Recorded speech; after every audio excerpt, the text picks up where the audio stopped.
Welcome to the SPED Community of Practice. We have a brand new school year, 2023-2024. I'm very excited that we have our first presenter this year. Shara Blair is coming from OPI, and Shara joined OPI in January of 2023. She previously worked at a school district for 8 years as an administrative assistant for special education.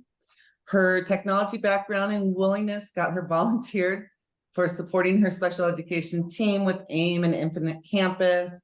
Her personal life took her in a direction that led her to apply for this job at OPI. And she's the bridge between special education and the AIM unit. She says that she learns something new every day and appreciates connecting with teams who serve and support our Montana students and schools. So please welcome Shara. Thank you for being here. Yeah, thank you for having me. I appreciate everyone taking time out of their late afternoon to join us. I know you all have important things going on. I do want to hopefully provide you with some meaningful information and provide an opportunity for some interaction and questions. So again, thank you for your time and willingness to be here today. I will maybe ask that everybody do a short introduction telling me who you are, what district you're with, and just a quick, are you a case manager, special ed director, or what role do you serve at your district? And I'll maybe navigate on my screen. So Kate, I see you first. Okay. So I'm Kate Anderson, and I'm the resource teacher for the Prickly Pear Cooperative.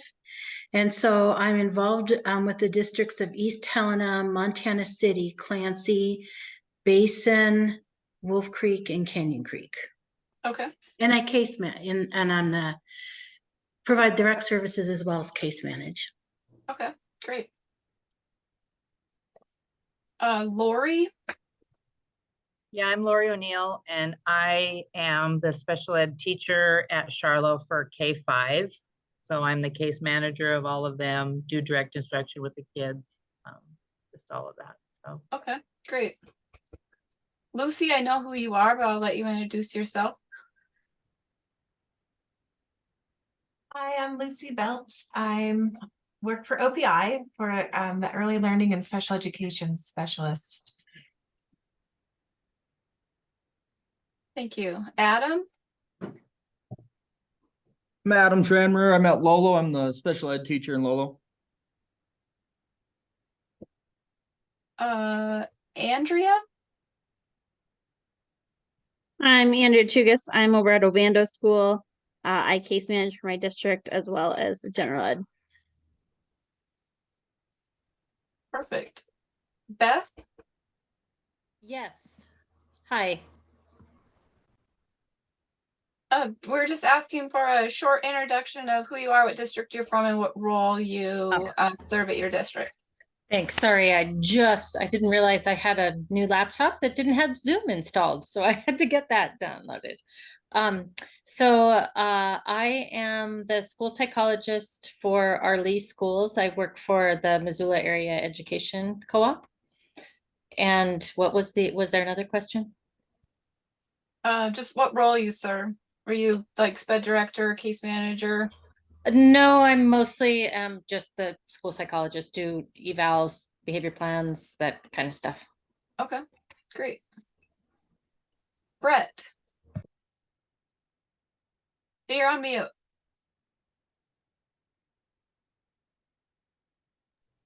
Sixth grade resource over at Frenchtown. Perfect, thank you. Heather.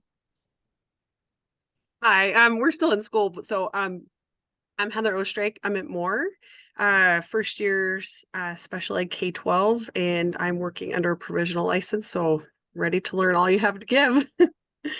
All right. Julia.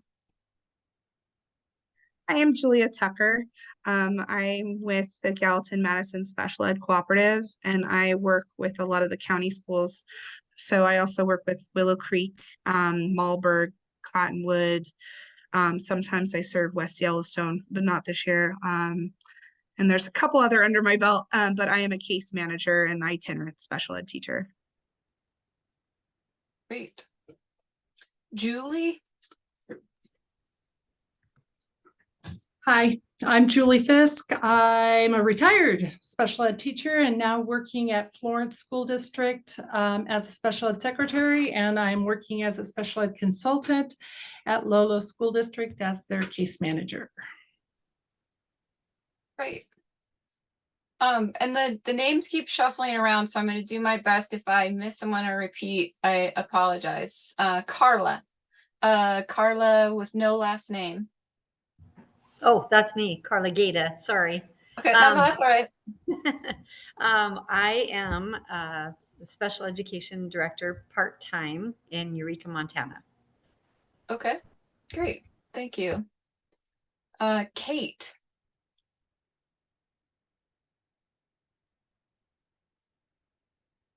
Kate Anderson. Yeah, yes. I went first. You went first. You're right. Thank Yeah. you. So Sure. sorry. No problem. I told you it was getting confusing. Kathy.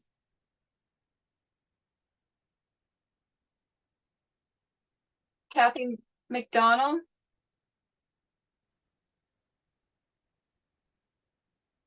We can't hear you if you're speaking. It looks like your microphone was unmuted, but we didn't hear you. Okay, we'll move on. Kelly.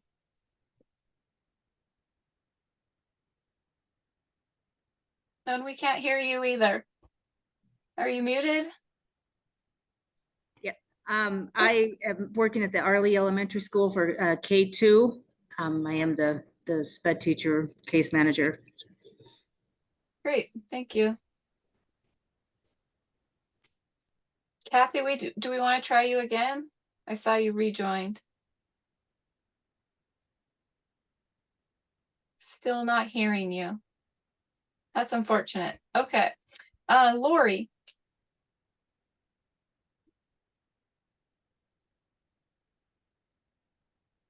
You're muted.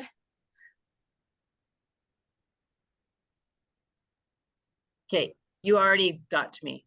Oh, okay, perfect. Yeah. Megan. I'm Megan Slevin, and I am the Case 6 resource teacher in Ennis. Okay. Monica? Can you hear me? I can. Okay, I'm Monica Martin, school psychologist with Missoula Area Education Co-op, and I service Clinton, Bonner, Swan Valley, which is Condon, and Sealy. Perfect. Renee. Hi, Shara. Hi, Renee. So I came out of retirement after being retired for a year, and I'm working at the Lolo School District as a case manager and special ed consultant. Wow. Okay, Sally. Hi there, I'm Sally Brown, one of the special education teachers with Great Divide Education Services Co-op. I service the southwest portion of our co-op. Great. Stacy? Hi, I'm Stacy Udall, and I'm the special education secretary at the St. Ignatius School District. Okay, Tammy. Hi, I'm Tammy Pyra. I work for the Central Montana Learning Resource Center Cooperative here in Lewistown, and we service 16 schools. I'm the administrative assistant here. Great, thank you. It looks like Kathy put in chat, since she couldn't get her microphone working, that she's from Lolo School District and she's a special education secretary.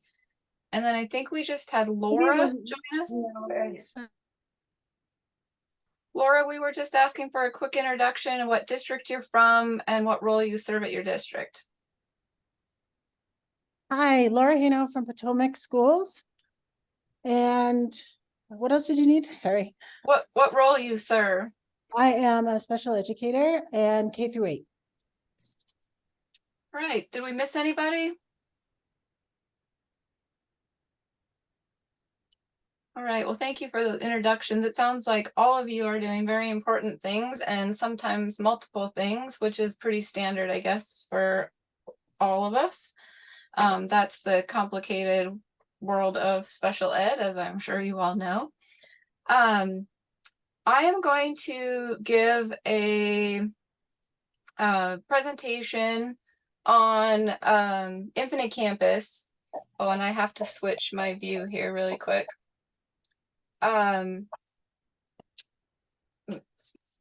Giving you Shara, did you want Chris and Ann Rainey to introduce themselves? Oh, they were late jumpers in. Yes, that would be great. Ann. Hi, this is Ann Rainey. I am the IDEA data manager for the Office of Public Instruction. I think I've probably talked with all of you at one point or another in regards to different data collections that we do here in the office. Just here to support Shara or you guys as you have questions as she goes through her presentation. Thanks, Ann. Ann is a pillar for special ed, child count, exiting, all that good stuff. Chris? Hi, everyone. I'm Chris McCrae. I am the monitoring team on the special education division with the Office of Public Instruction. Similarly to anyone else that works with the OPI, we're here to support Sarah and answer any questions you have. Thanks for joining. Great, thank you. All right, so I'm just going to, I'm not obviously with special ed and the ER, IEP, other documents, progress reports. There's a lot to it. So I'm just going to do a presentation on some of kind of the frequently asked questions that have come in since school started. Hopefully give a little bit of tips or tricks that might be useful to you. And then we can certainly explore some other things if you need. And then I'd love to have conversations with you afterwards if you need. And again, there's a team of us. So that's probably the most important thing, that our contact information is available on the special ed page on the OPI website. You can click the Meet the Team, and that will bring up a link to all of the, you get to see our lovely photos, and our contact information and a little bit about us as well. And then if necessary, the AIM unit also has a website too, and an opportunity to meet the AIM team. As far as resources go, much of what I'm going to cover today is posted on the OPI website. From the OPI website, if you go to Educators, Special Education, then choose Forms and Guides, there's a link called AIM Special Education Guides. Oops.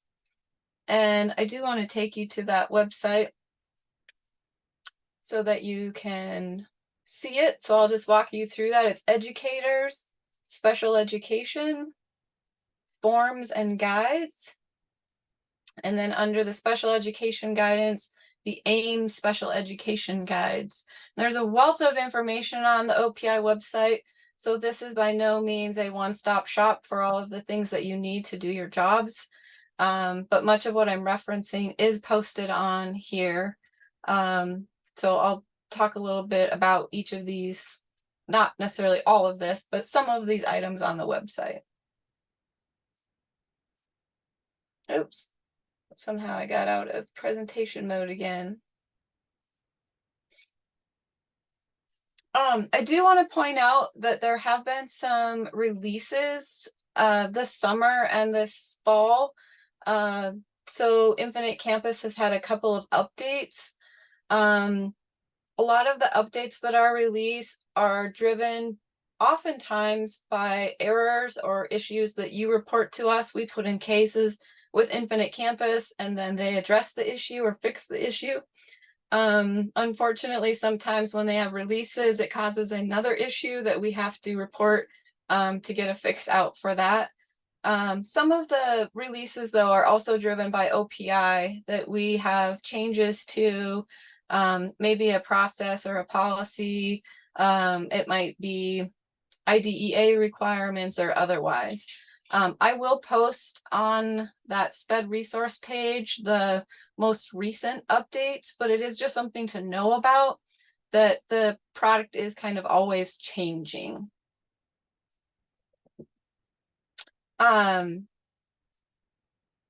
One of the issues, I do want to kind of talk about this last one here for the Montana specific issues, is that there was an issue if you were importing a record from a previous school that was an amended plan, you may not have been able to amend a goal within the PLAF or MAGs. And that has now been fixed. And so if you do have any of those issues, please reach out to me and I can get in touch with Infinite Campus for some possible work on their end if you had this issue prior to the release. I also do want to let you know that OPI is reviving what's called the new SPED teacher trainings. We're kind of referencing them as the nuts and bolts workshops. That these haven't happened for possibly a couple of years due to COVID and everything. And so we are partnering, it's the monitoring team and myself partnering with the CSPD regions to offer either a 1-day or 2-day training. And then we hope to next summer also make those available. I know it's not convenient for everyone to be leaving school during the school day. So hopefully maybe you can catch a summer opportunity. So some of the things that have been beginning of year frequently asked questions are with regard to record transfers, mini ER and IEP documents, state reported data records, team member updates, unlocked documents, and I do want to talk about caseload summaries and some ad hoc reports that might be available to you. With regards to records transfer, this is an important process when students are transferring between districts. And there are some complications with this and some setup or tool rights that may need to be assigned in the Infinite Campus system. A lot of this can be driven by what's called the process alerts inbox, which is kind of a main screen that opens up when you log into Infinite Campus that says like another district is asking for records, and then you would go in and release them, or you need to create the records transfer so that the previous district can release the records to you. If you have any issues with the setup or you don't have the rights to do this process, please reach out to us so that we can assist you in getting that set up. Once that's all in place, it is recommended, and it might be at some districts that it's an admin assistant that is doing this. It could be that the cooperative director is doing this or someone else assigned to be doing this. So I would kind of encourage you to maybe carefully orchestrate or find out who at your district is doing this process, because it is a very, very important process so that you get the records that you need for that transfer student. It is important to at least complete the enrollment history, and that applies to all students, not just necessarily a special ed student. The enrollment history is a good insight into where a student has been, how often they've moved, and if the incoming district does not import the enrollment history, the enrollment history chain is broken, and the next district would only receive the enrollment history from the last school the student was at and not the entirety of where they've been. The other important piece on that is, or the import wizards, is the IEP import wizard, the special ed eval wizard, and the special ed documents. So the IEP import is the import process to get the current IEP from the previous school. The special ed eval import wizard imports the last, or the most current, excuse me, evaluation from the previous school. And the special ed documents are imported, like the forms, progress reports, meeting notices, permission to bill, permission to evaluate, all of those documents. What's important to note is that in the records transfer process, only locked documents transfer. So if the outgoing district does not have a document locked, when the incoming district does the records request, if the previous school releases, that document wouldn't transfer because it's not locked. There's also this tricky little step in the process that I've gotten several phone calls that it seems to be a common thing that's being missed is, and in our guidance, it does reference this, but it is maybe not kind of explicit that you need to do this. But when you're in either the IEP or the ER import, it's very important to check the locked box. So I would say always and forever from this point forward, if you're doing the IEP or ER import process, to make sure that you check the lockbox, or you also communicate with the people at your district that they know that they need to check that locked box. If the lockbox is not checked, the document gets imported in an unlocked format, and that's not advised. It's not ideal for you to get an unlocked document and then technically leaves room for the document to be edited and then locked. So we do advise that you import them in the locked format. And then just to make note that there is a glitch right now. If someone does miss this box during the import process for amended documents from a previous district, there's no way to lock the document. And I am working with tech support to resolve the issue. So essentially in that instance, what I'm advising districts to do is that they are going to have to re-request. The previous district will have to re-release, and then you'll have to re-import, ensuring that you checked the lockbox. So that does make it a little bit confusing. Maybe there's potential in the future that we can just have all records import by default in the locked format and not have to worry about all of this checking the box or not. So I apologize for that, but that is how the system works at this time. Also a little bit of information to note about the records transfer process. The SPED document folder structure is based on the enrollment records at your district. So one of the questions I field a lot is the ER is not there. And actually it probably is, but it's hidden in this little calendar not found at the bottom of the documents list.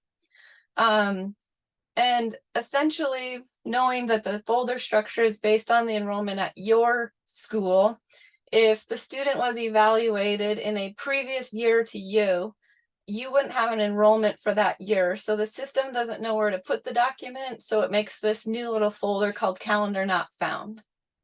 So just a little tip or trick on the ER is probably there. You just need to make sure, go look that it's there. And I would ask that you ensure that it did get imported in the locked format. Otherwise, please go lock it or do the re-import process.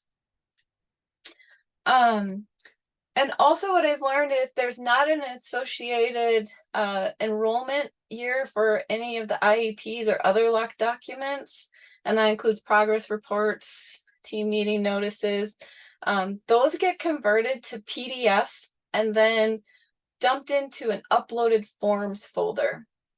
And I know that system is frustrating for a lot of you as you're trying to kind of rebuild the hard copy to what's in Infinite Campus. I'm not sure I'll be able to make many improvements on that, but that currently is how it works. And my understanding is that they're converted to PDFs since they're technically no longer active documents. This includes old IEPs. They're no longer active documents, and therefore they have no need for you to edit them. All right, that was a lot of information. And do you want questions fielded at the end, or do you want me to kind of pause in between each of these? Why don't we do a little of both? So if people have questions, maybe they could ask now if that's fresh, or save them. Okay. Somebody asked in the chat, the person who has the rights is normally the admin assistant. Gosh, that's really a local control decision in my mind. If your district has a difference of someone who's set up and you want someone else to be set up, we could certainly have those conversations with you. I wouldn't recommend that too many people play in the pool. Limit it to a couple or 3 people that have that role, just so that there's some consistency with who's doing it and that they understand the process. If you do work with multiple schools, I would encourage you to find out who at that district is responsible for this. So you have a go-to person with, have the records been transferred? Have they been released? Have they been imported? Any other questions on records transfers? It's probably one of the more complex tasks of Infinite Campus, honestly, because there is a lot to it. And parts and pieces can get missed. And again, if you need support with it, please let me know. Sometimes there are instances where a district in between you maybe didn't do this process, and we can also assist with getting the documents to you directly. All right, let's talk a little bit about mini ER and IEPs. There is guidance on that website that I directed you to, so please reference those. But I do want to be clear that the mini document is a placeholder for the acceptance of an evaluation or an IEP for a student who is transferred, typically from out of state. And so it's just populating an electronic record in the Infinite Campus. And why that's important is it does build the record that they are a special ed student. So they have an evaluation with a qualifying disability, a plan that's current. And so again, it's just a skeletal document that populates the disability and the plan itself. They shouldn't be used more than for a placeholder, and it is a temporary document. So the understanding, especially for the IEP, is that you will be doing a new IEP within a period of time. Any questions on mini ERs or IEPs? I have a question, Shara. This is Carla Gata. I know I was working on that, but there are some, and maybe it was just my error. I trying to create not so much the mini ER, but the mini IEP. It wouldn't let me move on until I put something. You know, we're all accustomed, I know, to putting periods in and then just being able, and then putting a statement in about that it's reconstructed, or you know. And there's a statement actually in the guides that's a little different that I used, but because the way the new view is, it wouldn't let me move on without completing all pieces. Right. Is it something I'm doing? There are some editors that do require you put something in them. For the most part, I'll say you should be able to click complete. Like if you just don't enter anything, click complete and go next, complete and go next. But on the editors where it does require some sort of data, the guide instructs you to refer to the hard copy dated, or this is a reconstructed document, please reference the hard copy. I encourage you to put the date on there of the original plan. But unfortunately, yes, some of the editors in this new format do require you to put something in order to complete the editor, and you do have to complete all of the editors in order to lock the document. And my concern with that was, some of them were, you had to check a box, like even just check a box. But, you know, if we're in the process of writing a new IEP that fits the information that we've discovered, you know, that now working with that kiddo a little bit, and then, what we are working with within our district, I didn't want to mark something that would not be feasible, or that we would, you know what I mean? Right. Because I don't know at this point in time, you know, until the IEP is completed. Right. So I hate to mark something that shouldn't be marked if we're going to do something different. And I totally understand your concern. We actually just had a meeting about this exact topic. And I'm not sure how things will change, but I would say follow the guidance as it's out there at this moment. And we can communicate if there are changes to either a process, or that there's an update to the editors that that information is no longer required. Okay. All right. Thank you. I feel there's kind of that mixed bag of, if we don't require it, it's potential that an editor can get missed. And if we do require it, it does affect, unfortunately, something like this. Yeah. No, I understand. Thank you. I'm muddling through. So thank you. You're welcome. And you're welcome to reach out directly if you want to talk specifically about that plan. Okay. Any other questions on the minis? All right. State reported data is another important piece for special education. This a few years ago used to be kind of, I'll say, a wizard in the plan, that it pre-populated the disability into the plan, the setting of service, but again, it wasn't something that was required. And then it is required for the state to, it's a data element that we use to report federally. And so it's an important piece. And then if data needed to be updated, a plan would have to be amended. So this was pulled out. This is now a separate element. It might be referred to as the state reported data tab. But essentially it's a manual population of the student's setting of service or their exit information. I have Anne on here. I know she's the one who uses this. So I don't know, do you have more background information, Anne, that you want to give folks on that? No, I don't think so. Okay. Unless there's questions about it. And she is the resource for this, but this is a typical or a frequently asked question. So all students being served should have a setting of service. All students who are no longer being served should have an exit record.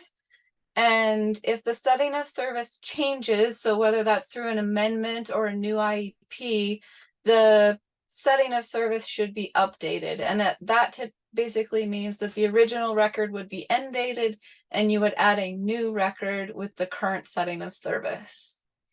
And if a student moves or is exited, the setting of service should be end dated and a new record entered to record the exit reason. My recommendation would be that you review this periodically throughout the year. The beginning of the year, when you're looking at your caseloads, it should be updated or reviewed after the annual IEP, when there's a change of service, and then again, the incoming or outgoing events. And that just will ensure that the details and dates that you're reporting to us, that we're reporting to the feds, are accurate and correct for your students. Any questions on the state reported data?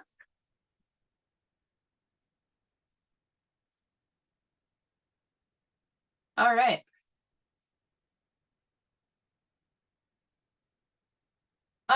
Sure, there's a couple of questions in chat. One says from Julia Tucker, the person who has the rights is normally the admin assistant ? And that was for the records transfer process.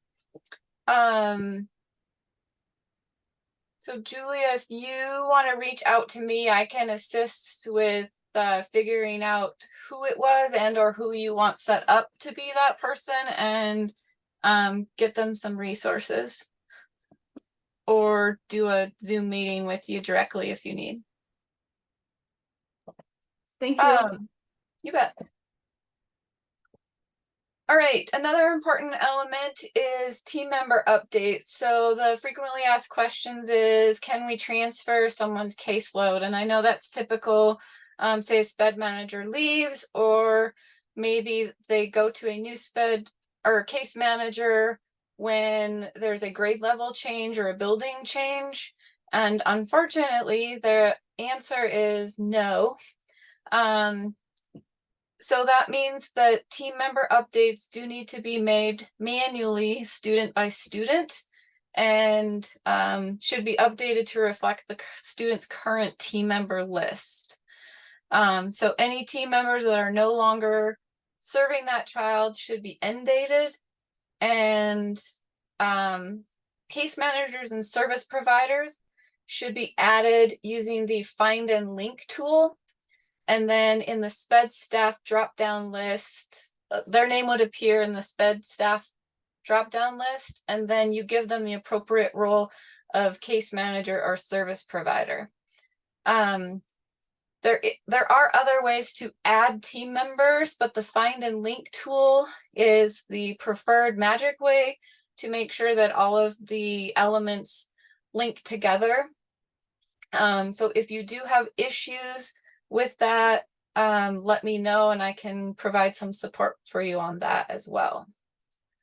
And kind of as a side note, that there is maybe some back-end setup that SPED case managers or service providers will need to be added as a staff person in the district's Infinite Campus system with a district assignment and the SPED box checked in order for them to appear on the special ed staff drop-down list. So you might need to communicate with that person at your district. I might be able to assist you with that as well. And then the nice thing about adding via the find and link tool, the case managers and service providers, those staff people in their Infinite Campus system have a caseload tool or dashboard that includes any student for which they are an active team member. So if you utilize that tool, it's a great way to keep your list current, get yourself end dated for students that you're no longer serving, or make sure that you add yourself as a team member for students you are serving. And then the caseload dashboard has its own little benefits, which I do want to show you. There is also a caseload report that districts can run, and that's a CAN report in Infinite Campus. So I would encourage districts to use this because there might be some students who have outdated team member lists, and you can use that report to make updates accordingly. All right, so this is the case manager or service provider dashboard. And what's great about this is it does provide a column for what role you are serving or the person is serving. And again, this is specific only to team members who have been added as case manager or service provider. So an example would be of why would I have a different role? It might be like a speech therapist where they serve both roles. So they would know what their caseload is as a case manager where they're speech only kids, or where they are a service provider and someone else is the case manager. So it kind of will help them know what IEPs they're responsible for. It also does provide the student's name, the student's date of birth, their grade, the last evaluation they've had, and specifically for that plan, whether the box was checked in the plan for initial or reval, so that you have that information. It also shows the last meeting date. this is going to be helpful, I think, if you were to use this dashboard in planning maybe your year of when are you going to have meetings, so you don't get them like all piled up right before Christmas or right before spring break or right before the end of the year. You have to suddenly do 10 or 20 plans. And then it does provide the dates of the plan service date, or the plan dates. So the start date of the plan and the end date of the plan. And this also provides the disabilities for all of the students. And what's also helpful here is that there are little icons for whether a plan is locked or unlocked. So you can show that this ER is a locked ER and this IEP is an unlocked IEP. So I would encourage you to use the dashboard when you get your caseload build at the beginning of the year. Look to see if you have any unlocked documents before you leave for the school year. Make sure that all of your documents are locked, and those will certainly help with child count reporting and other state reporting collections. Any questions on that? I do share. This is Carla Gata again. There's no way that I can have access to that with my case managers, or because I can just see that that would be very beneficial to me. Currently, I use a Google Doc, and that would be much faster. I know I can go into the caseload summary report and look at that, but then I have to turn around and go in and look at the other ad hoc filters that tell me if it's locked or, unlocked IEPs or unlocked ERs. This would be a one-stop for me to do rather than having to toggle between a couple of different sites. Right. I see the benefit to that. Currently, to my knowledge, there's not a way to provide this other than to team members who are case manager or service providers. But I have my thinking cap on and will certainly let you know if something comes about. Perfect. Thank you. And I guess I'd ask that you share this information with your case managers and encourage them to use it frequently, look at it daily, monthly, and especially beginning of year, end of year. Sure. Can that dashboard, can the dashboard be printed? That's a great question. I think it can be. I think you can print it out. I would imagine you can right click and say print. And there might be some other tools. I can look at those later. If you want to put that question in the chat, I could follow up with you. Okay, thank you. All right. So speaking of unlocked documents, it is important to review your documents, as I mentioned, beginning of year, end of year, as frequently as you can, so that all of the reporting functions for what we as OPI need or other features of the system are working correctly for you, and especially with the transfer of documents between districts, because that really is a frequently asked question of schools aren't getting what they need. You might not be getting what you need because the documents are unlocked at the previous district. And I get there's reasons that documents don't get locked. It might be that a meeting never happened. It might be that you're waiting for a signature. It might be that you're still working out some details with the parents. But again, the transfer of documents and much of the reporting, so like the sync to the state and what we federally report, is all reliant on whether the document is locked. So not just the IEP and the ER, I would encourage that you lock all plans, evaluations, forms, and progress reports. And just kind of get into the habit of going through your document list for each student to ensure that the white pieces of paper are turned into padlocks, or reviewing for the case managers and service providers, reviewing their dashboard to ensure that all of the documents are locked.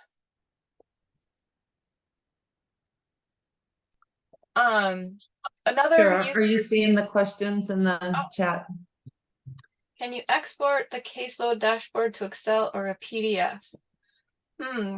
That's a great idea. Well, if you guys are willing to explore with me, let's explore. I have a staging site open. I have the dashboard here. Look at that. Yes, you can. There are little buttons right here up at the top that I can export to Excel or export to PDF. And I'm sure if I right click, I have the option to print. Oh, that's not very pretty though. I would recommend using one of those options.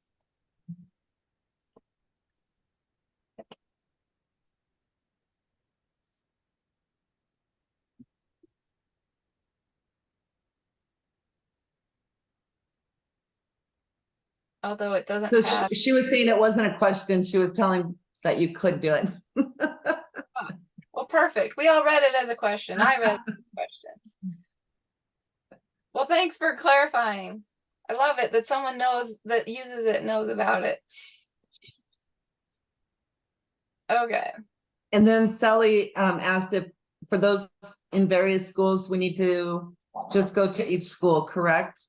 Yes, unfortunately, the sites are specific to the school.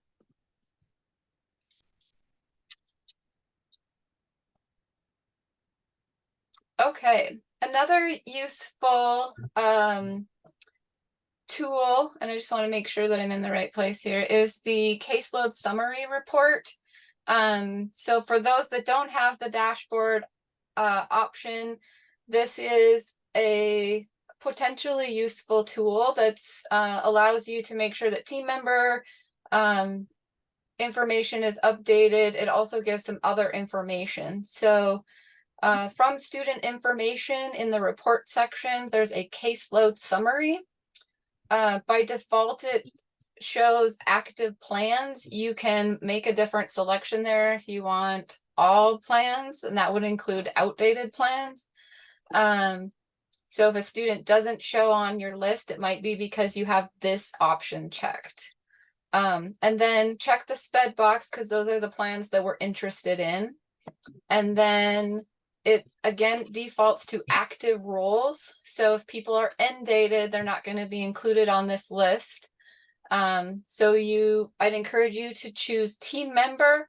And if you want to do both team member and service provider, you can hold down the control button and select both of those options, or you could run the reports independently for just case managers and then just service providers.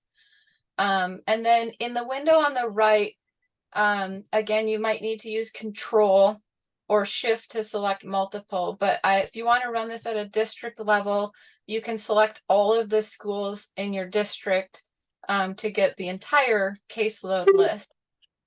And then once you click generate, what you get is a report that will be by case manager saying how many plans they have, how many students they have, and the plan number might be higher than the student number because you might have an instance where a student has a plan, but you've had another meeting or created a new IEP and they're overlapping at the moment that you run this report. And then it does list the students' names, their disability, the special ed status and setting, their reval date. So this is when they need to be revaled by, and then their plan type, the start and end date of the plan, and then the role of the person. And again, I just chose this in case manager view, so it's only going to show them as case managers. I'll say it's 3 important elements to count a student as SPED, and that's a locked ER with a qualifying disability, a current locked IEP that encompasses either today or the count date if you're working on child count, and applicable state reported data. So how this report could be helpful is looking at the disability column, and this one is not a hard stop on our side of things, but if the disability is missing on this list, it could be that the plan is not locked. It could also be that the IEP did not have the enrollment editor refresh to pull in the disability from the most current locked ER. And the word locked becomes important here because I know sometimes those documents are created simultaneously. So once you complete an evaluation, you would need to lock it in order to update the enrollment editor to pull in the disability. So just be Shara, can I jump in for a quick sec? Yeah. Okay. It's important to remember that the evaluation report is the official legal determination of disability eligibility. So for any kind of reporting purposes, for any kind of determination of what a child's disability is, we pull it straight from the ER. Correct. And that's why I said this isn't a hard stop on our account. It just means that the IEP didn't get the enrollment editor refresh. And technically the disability is not a required component of the IEP, so that it would not be something that you'd necessarily need to unlock your IEP in order to fix. Thank you for that clarification. That is important information. Shara, I'm sorry to interrupt you, but we really only have about 5 minutes left of presentation, and then we'll have to wrap it up. You bet. I think I'm almost done anyway. The other important column on this report is the special ed status and setting. So what you're looking for, the yes and no's, and no would indicate there's possible couple of things that could be making it an N, and it could be that the plan is expired or the plan is unlocked. And the setting is, if there's no setting, it's meaning that the state reported data has not been populated. So this is a good opportunity to review, are the settings for the students the accurate current settings for the student. Otherwise, you can go update that state reported data tab.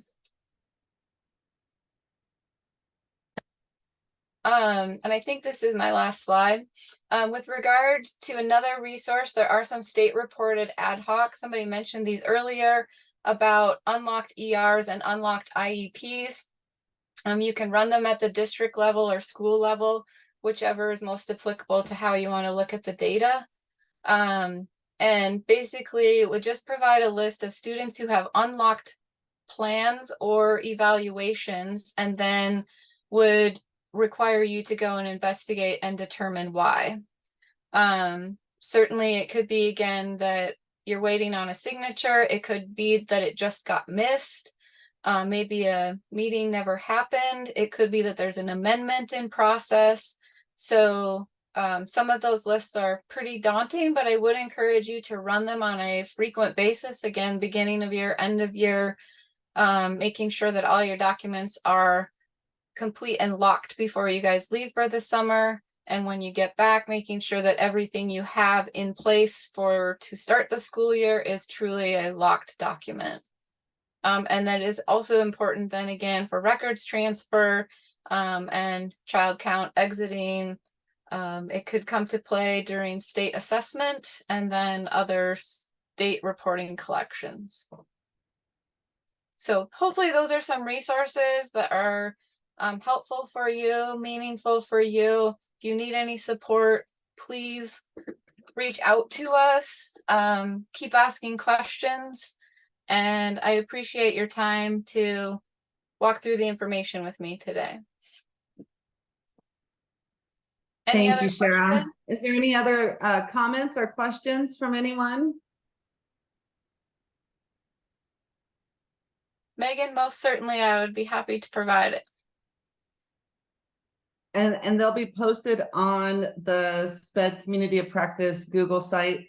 So I will put a link to that. I will be sending your certificates to you shortly, your professional development certificate. So, and do you have any cheat sheets to share? Well, all of those resources are on that support website. So maybe you and I could have a conversation of what you mean by cheat sheets, and we could certainly consider some potential resources. All right.